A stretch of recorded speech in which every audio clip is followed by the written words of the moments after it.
everyone, welcome back to this video. That is on NFT Tyrant. My name is Kyle. Today we're going to be analyzing the key NFT KPIs or key performance indicators to observe when buying an NFT, or even if you're getting into NFT projects. These are essentially the things that I like to follow whenever I get into a project, but it does vary upon things that I like and things that I don't like. But as a rule of thumb, if you follow these 4 things, you won't go wrong, because these are projects that are fairly new. They're doing well, and essentially you're very early. So the first thing I want to look out for is Discord members. That's how many people are there in their Discord. And essentially, I like to join the projects that have greater than 2,000 Discord members, because it shows that there's a community there. Another thing to notice is the time frame of that Discord.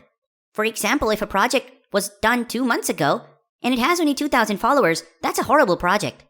It's not going to go anywhere.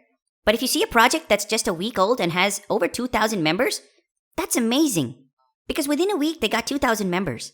I've been a member of a couple of Discord communities where when I joined, it was about 2,000. And then in a matter of days, it went up to 30,000, 50,000, and so much more. So as a rule of thumb, I would definitely look for projects that are new. Say maximum 2 weeks old. Has at least 2,000 members. Of course, one of the important things I forgot to mention is the utility of the project. Check if the project has utility. What is the use case of that project? Because that also helps build the community up really quickly. For example, if you see a project that is an actual game, and you can mint the NFT and use it in a game, and they already made the game, that's a project to definitely get into, because it's going to do really well. Like I said in the previous video, the Rory project, do you remember? In a couple of days, it went from a few thousands to hundreds of thousands, and it did extremely well. So again, you need to get into the projects early, because if you don't, you're going to miss out on a lot of benefits that these projects give to early members, like minting multiple NFTs. As opposed to just one. Like this last project that I was on, I was able to mint 5. And imagine this, the floor price went up to half an ether. And I minted each of them for 0.05 ether. So just imagine. Getting in early in a project is very important. The next thing I like to look out for is the Discord community, whether it's active. Whether the community is really actively trying and growing that particular project. This is very important because sometimes you'll find Discord groups with 5,000 or even 10,000 members. But the community is dead. Nobody's talking. Nobody's even trying. No one's trying to invite other members, and the Discord is not growing. And there's no hype around the project. And it's very important because if the community is not actively behind the project, that project is going to fail. But even if you see a Discord community with just 5,000 members, and everyone is extremely active, of course you have to check the time frame. You know, when the Discord was created for that NFT. If it's really old and they have barely any traction, it's possibly not going to go anywhere. But if it's fairly new and the entire community is very active, then I would definitely get into that project. Even if you don't buy, just go in and get on that whitelist. And just be there, because you'll never know how big a project is going to get. You don't need 50 successful flips to make a lot of money. You need one good flip. Even if you lose on 10 flips, one good flip could probably pay for 50 more. That's NFTs, and it's insane. You could essentially buy something for 0.10 ETH or 0.20 ETH. And suddenly the floor price could hit 5 to 6 Ethereum. And that's crazy, but it's been happening.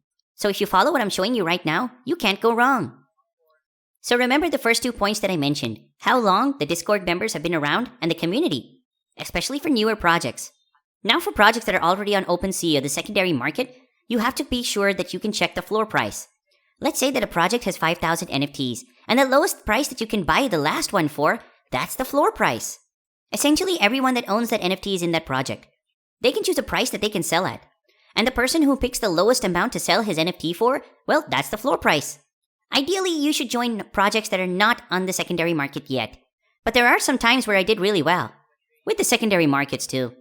You'll need to see if the floor price is higher than the mint price and just how high it is.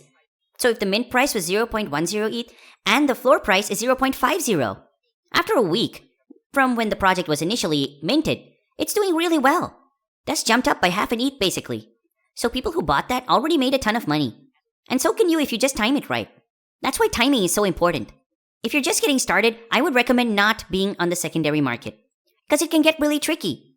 But with newer projects, it's really easy, especially if you want to be really successful. For starters, I would suggest doing a couple of those flips before getting into the secondary market. Because you really need to see how things go from the get-go in the beginning before you can really start doing it on a daily basis. The last thing that I want to look out for is the total NFTs that are available to mint. I like to look out for projects that have not more than 10,000 NFTs because usually when a project has 10,000 NFTs, it tends to do well. Anything above that, I wouldn't suggest you go for it. It usually doesn't do well. Like there was this one project called Colony Online, and they did 25,000. And now the floor price is way lower than what it was because it's too many. It was never going to take off. Like a project that had just 10,000. All the projects that are successful have been sticking to the 10,000 number. And even the newer projects that are doing the same thing also almost always are successful. Of course, all the other factors have to be met. So never go for projects that have more than 10,000 available to mint in one go. So let's just sum it up again.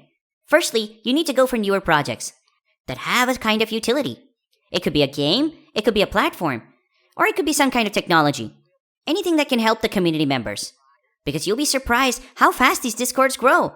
You'll see projects that have 2,000 in one day, and the next day it's at 5,000, and then 10,000, and 20,000. And by the time you try to get on that whitelist, you're too late.